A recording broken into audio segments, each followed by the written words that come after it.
Bago ka kumuha ng insurance, kailangan alam mo tong mga terms na to. Part 1. Una, premium. Yan yung halaga na binabayaran mo regularly sa insurance para makuha mo yung benefits. Para siyang subscription sa Netflix, pero sa insurance, premium ang tawag. So every month or year, may binabayaran kang premium para may coverage kang tatanggapin in the future. Pangalawa, fund value.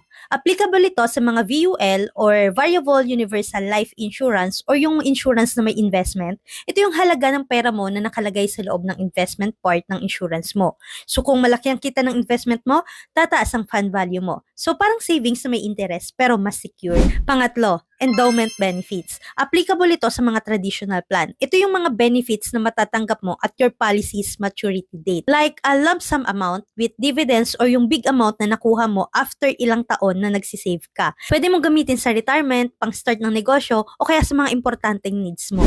In short, premium, bayad mo para sa insurance. Fund value, halaga ng investment mo. Endowment benefits, benefit mo pag dumating na yung maturity date. So kung gusto mong mag-invest ng maayos, secure your future, click mo yung blue basket or message mo lang ako.